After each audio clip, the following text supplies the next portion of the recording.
পদত্যাগ করার নীতিগত সিদ্ধান্ত নিয়েছেন প্রধান বিচারপতি ওবায়দুল হাসান। আজ শনিবার বেলা ১:৩০টার দিকে তিনি প্রথম আলোকে এ কথা বলেছেন। আইন উপদেষ্টা আসিফ নজরুলের সঙ্গে এ বিষয়ে কথা হয়েছে বলে জানান তিনি। প্রধান বিচারপতি ওবায়দুল হাসান বলেছেন, আমি উনাকে জানিয়েছি নীতিগতভাবে পদত্যাগ করার সিদ্ধান্ত নিয়েছি। আজকের মধ্যে আনুষ্ঠানিকতা সম্পূর্ণ হবে আশা করি। প্রধান বিচারপতি অভিযোগ করে বলেন, বিচার বিভাগকে বাঁচানোর জন্য কারণ সুপ্রিম কোর্ট আক্রমণ করার ঘোষণা দিয়েছে। সহকর্মী বিচারপতিরা আছেন, তাদের আক্রমণ করার কথা এসেছে। ইতিমধ্যে প্রধান বিচারপতির বাসভবন আক্রমণ করে সব লুট করে নিয়ে যাওয়া হয়েছে। তাদের বাসাঘর আক্রান্ত হতে পারে। ইতিমধ্যে কিছু জাজকোর্ট বাইরে আক্রমণ হয়েছে। আদালত সূত্রগুলো বলছে, প্রধান বিচারপতি এখন হেয়ার্ক রোডে অবস্থিত বাসভবনে অবস্থান করছেন না। আজকে ছুটির দিন। আনুষ্ঠানিকতা সেরে আজই পদত্যাগপত্রটি বঙ্গভবনে পৌঁছাতে পারে। প্রধান বিচারপতির পদত্যাগের দাবিতে আজ দুপুর 12:15 থেকে রাজধানীতে হাইকোর্ট প্রাঙ্গণে কয়েকশো আন্দোলনকারী অবস্থান করেন।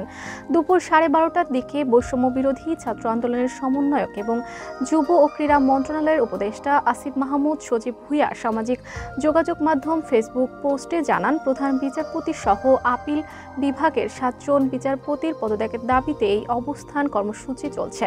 ওই পোস্টে আসিফ মাহমুদ জানান, ফ্যাসিস্ট হাসিনা কর্তৃক নিয়োগকৃত প্রধান বিচারপতি সহ অ্যাপিলেট ডিভিশনের 7 জন বিচারপতির পদত্যাগ চাচ্ছি আমরা।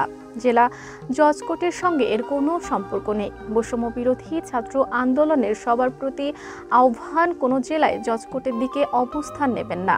আন্দোলনকারী শিক্ষার্থীদের পক্ষ থেকে প্রধান বিচারপতির পদত্যাগের দাবির বিষয়ে অন্তর্বর্তী সরকারের আইন উপদেষ্টা অধ্যাপক আসিফ নজরুল আজ দুপুরে সচিবালয়ে বলেন, গণ আন্দোলন থেকে পদত্যাগের দাবি উঠলে সেটিকে কতটুকু সম্মান প্রদর্শন করতে হয় সেটা প্রধান বিচারপতি বুঝতে পারবেন বলে প্রত্যাশা থাকবে।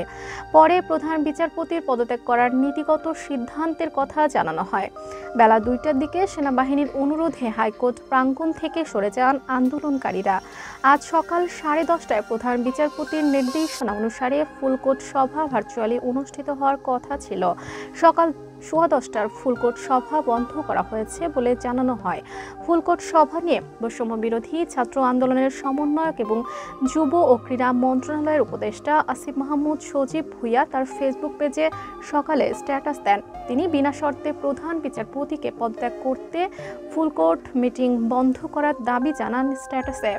কোটা সংস্কার নিয়ে গত 4 জুলাই প্রধান বিচারপতি ওবায়দুল হাসান হাইকোর্টের দেওয়া রায় নিয়ে আপিল বিভাগের শুনানিতে বক্তব্য দেন। সেখানে তিনি বলেন, এত আন্দোলন কিসের? রাস্তায় শুরু হয়েছে। আন্দোলনের চাপ দিয়ে কি হাইকোর্টের রায় সুপ্রিম কোর্টের রায় পরিবর্তন করবেন?